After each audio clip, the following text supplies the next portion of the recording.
नमस्कार शेतकरी बांधवांनो, फळ कुजीतून बाग वाचून सेटिंग स्प्रे नंतर सेकंड डिपला आपण कशा पद्धतीने कामकाज करू शकतो त्या संदर्भात आजचा व्हिडिओ खूप महत्त्वाचा आहे। व्हिडिओचा विषय नीट लक्षात घ्या। फळ कुजीतून सडव्यामधून बाग वाचून सेटिंग स्प्रे आणि त्यानंतर सेकंड डिपला आपण काय स्प्रे केला पाहिजे त्या संदर्भात आजचा व्हिडिओ खूप महत्त्वाचा आहे। माझ्यासोबत शेतकरी आहेत, यांच्या बागेत खाली जर बघितलं तर दलदल आहे, पूर्ण चिखल आहे। इथं आपण फ्लावरिंग स्टेज मध्ये ॲग्नर अँट्रोकॉल असेल, ॲमिस्टार असेल, रिव्हर्सकोर असेल, त्याचप्रमाणे प्रोसेल, पोटॅशियम, सोनाइट, बोरॉन, रोका असेल हे स्प्रे करून सेटिंग स्प्रे घेताना आपण एकरी 12 ग्रॅम GA, एजिटेक CPPU 500 मिली आणि टेक्कॅल 1 लिटर आणि त्याच्यासोबत ॲमिस्टार असेल, रनमॅन असेल हा सेटिंग स्प्रेचा स्प्रे घेतला। त्यानंतर युरिया सल्फरचा स्प्रे करून आज माझ्यासोबत शेतकरी आहेत। हा बंच तुम्ही बघू शकता, ते मनाचा पॉइंट बघू शकतात। दादा, आज तुम्ही SS मशीनचा सेकंड डिपचा स्प्रे दिला, काय दिला? 30 ग्रॅम जे घेतला, लॉंग साइज 1 लिटर घेतलं, लॉंग साइज 1 लिटर आणि टेक्कॅल 1 लिटर, काय बुरशीनाशक बुरशीनाशक रनमॅन घेतलं, रनमॅन 80 मिली घेतलं। हा पॉइंट आपण बघू शकता मित्रांनो। हे बघा, मण्याचा आकार बघा तुम्ही, कॅमेरामॅन दाखव ना, हे मण्याचा आकार बघा तुम्ही, मण्याला पॉइंट कसा मिळालाय। आणि तुम्ही गेल्या 3-4 वर्षापासून डॉक्टर किसानचं वेळापत्रक राबवताय। या वर्षी तर खूप पाऊस आहे, या पावसामध्ये एवढा माल, आणि तुम्हाला सांगतो एवढा माल ठेवू नका बरं का, नाही कमी करा। हे बघा, हे माल दिसतोय ना, हा मला नकोय, थोडासा कमी करा। केशवजी मोरे, तुमचं पूर्ण नाव सांगा? केशव बाबाजी मोरे, राहणार भाटगाव, तालुका चांदवड, जिल्हा नाशिक। Mobile number 9767 361552। आपला त्या बाजूला पहिल्याच वर्षाचा सुधाकरचा त्याचा व्हिडिओ आपण घेतला होता। काय वाटलं तुम्हाला मी चॅलेंज केलं होतं का माल येईल म्हणजे येईल? 100% आपला विषय झाला होता, उन्हाळ्याचाच विषय झाला होता। ते म्हणे मी मला दाखल म्हणजे 5-10 किलो माल 100% घेऊ म्हणे, मला झाडावरती 100% तेवढा माल आलेला आपल्याकडे। म्हणजे मी मोदी नाहीये, मी जे बोललो ते करून दाखवलं का? 100% करून दाखवलं बस। आणि हे तर याच्या बाबतीत तर हे बघा, हे शोल्डर आपण बघू शकतो, या सगळ्या गोष्टी आपण बघू शकतो, पॉइंट मिळालेला आहे। आता सेकंड डिपला मित्रांनो, सेटिंग स्प्रेला काय घेतलं पाहिजे, सेकंड डिपला काय, त्यांनी स्वतःच्या तोंडाने सांगितलं की सेकंड डिपला एकरी 30 ग्रॅम GA घेतला, 1 लिटर टेक्कॅल घेतलं, 1 लिटर मास्टर ॲग्रोचा लॉंग साईज घेतलं आणि त्याच्यासोबत रनमॅन 80 मिली घेतलं, कारण वातावरण खराब आहे, डावणी मिल्डूचा प्रादुर्भाव झाला नाही पाहिजे। आता ही खाली दलदल संपल्यानंतर इथं आपल्याला काय करायचंय, सेकंड डिप घेतली, दुसऱ्या-तिसऱ्या दिवशी आपल्याला दरवर्षाप्रमाणे 24-24-0 50 किलो द्यायचंय। त्याच्यानंतर आपल्याला संचार टचअपचा स्प्रे द्यायचा आहे, ॲग्नॉर किंवा अँट्रोकॉलचा स्प्रे द्यायचा आहे। जे आपण स्प्रे करणार आहे ते द्यायचेच आहे, पण दलदल जशी संपेल आणि 8 दिवस जाऊ द्यायचे, 8 दिवसानंतर 2 युरिया सल्फरचे स्प्रे आपल्याला करून घ्यायचे आणि त्यानंतर आपल्याला थर्ड डिपिंग 8व्या दिवशी घ्यायचे, जेणेकरून अजून मण्याचा पॉइंट आपल्याला चांगला मिळाला पाहिजे, घडाचा सांगाडा चांगला। आता इथं बघितलं आपण, जवळजवळ 1 फुटापर्यंत घड, हे बघा, बघू शकता तुम्ही, हे बघा, तर तो कमी केलाय, खालून कमी केला, सांगितलं होतं ना, इथं कट केलंय, कमी केलंय, हे कट केलेलं दिसतंय ना, तरी एवढा घड आहे। मग हा घड आपल्याला मिळवायचा होता आणि तो मिळवला आपण 100%। तर यानंतर तुम्हाला काय कामकाज करायचंय, घड एवढा मोठा कसा करता येईल आणि त्याचं वजन आपल्याला 1 किलो पर्यंत कसं मिळवता येईल, त्यासाठी सेकंड आणि थर्ड डिप आणि त्यानंतर बुरशीनाशक आणि वेगवेगळ्या संजीवकांचा वापर करून कमीत कमी खर्चामध्ये चांगल्या क्वालिटीचा माल आणि चांगला पॉइंट इलॉंगेशन मध्ये आपल्याला बनवत असताना त्या पद्धतीत आपल्याला काम करायचं। इथं जसा हे वापसा येईल, इथं रोटरी मारून घ्यायची।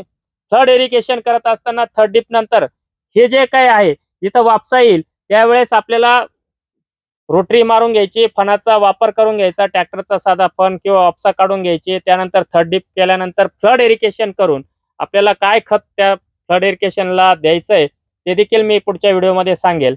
पण आज तुम्हाला सांगतो की ज्या बागा फ्लावरिंग स्टेजमध्ये आहे त्यासाठी पाठीमागचा व्हिडिओ बघण्यासाठी आज तुम्ही चॅनलला प्रथम आला असाल तर चॅनल सबस्क्राईब करा आणि 100% त्या ठिकाणी आपल्याला या वर्षी मिळालेल्या कमी मालामध्ये चांगल्या दर्जाचा माल, लोंगेशन व्हरायट्यांमध्ये पॉइंट मिळून चांगल्या दर्जाचा घड आपल्याला अशा पद्धतीने बनवायचा आहे। आता तुम्ही म्हणाल ह्याच घडाजवळ मी आता पुढे येऊन दाखवतो, या पुढे, असं काही नाही का, एकच घड आहे, हे बघा, हे घड बघा, हे बघू शकता अशा पद्धतीने, हे बघा, इथं पॉइंट पहा, माण्याचा पॉइंट पहा, हे पाकळ्यांमधलं अंतर पहा।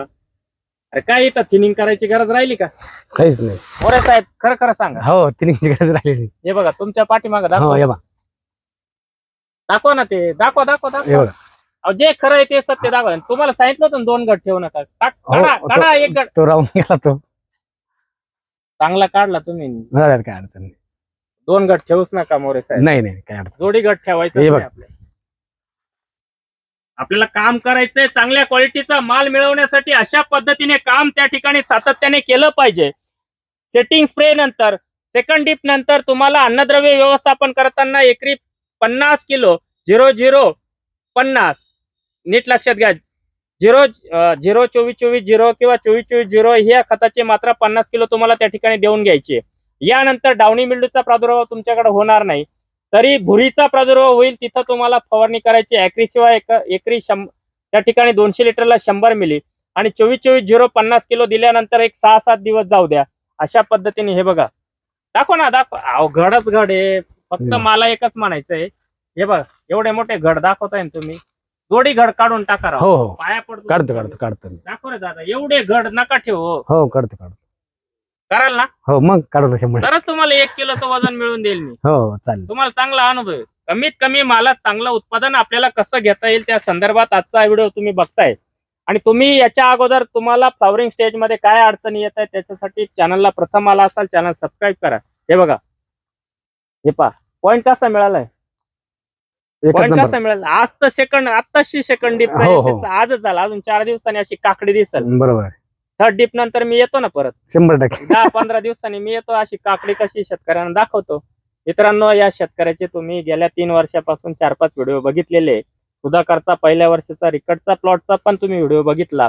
इथं मोठे की माझी करायची नाही किंवा शेतकऱ्याची करायची नाही, पण चांगलं काम केल्यानंतर काय आपल्या हातात राहतं हाच अनुभव तुमच्यापर्यंत पोहोचवताना एका वाक्यात केशव मोऱ्यांची प्रतिक्रिया मी जाणून घेणार आहे. ते स्वतः एक सरकारी गव्हर्नमेंट सर्व्हिसमध्ये MSCBचं काम करतात. सगळं काम बघून आणि डॉक्टर किसानवर विश्वास ठेवून आतापर्यंत गेल्या 4 वर्षात ते काम करताय.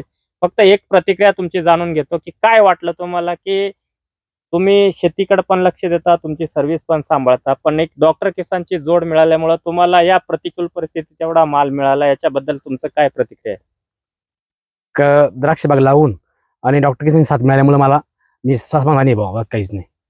नक्की समाधानी 100%. नक्की. हो. काय आमच्यावर काय नाही काही नाराज नाही, काहीच नाही. काय आम्ही कधी कमी केलं नाही, काहीच कमी नाही, अजिबात नाही. उलट आमच्या टीमचे तुम्हाला फोन येतात सर, स्वतःहून फोन येतो मला.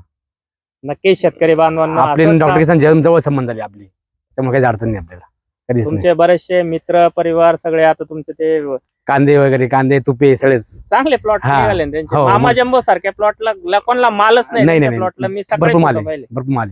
मग हेच प्रतिक्रिया शेतकरी बांधवांना तुमच्यापर्यंत देण्याचा एकमेव हेतू असा असतो की माल तुम्ही चांगला बनवा, शेतकऱ्याचा खर्च आम्ही कमी करायचा त्या ठिकाणी. आणि बघा, एक क्षुल्लक फी त्या ठिकाणी घेतो आणि जिथं जमेल तिथं व्हिडिओचा विषय असेल किंवा त्या ठिकाणी व्हिजिट असेल, जो शेतकरी चांगलं काम करतो तिथपर्यंत जाण्याचा आमचा प्रयत्न असतो. आजचा व्हिडिओ तुम्ही शेवटपर्यंत बघितला. चॅनलला प्रथम आला असाल, चॅनल सबस्क्राईब करून व्हिडिओला लाईक आणि शेअर करायला विसरू नका. धन्यवाद.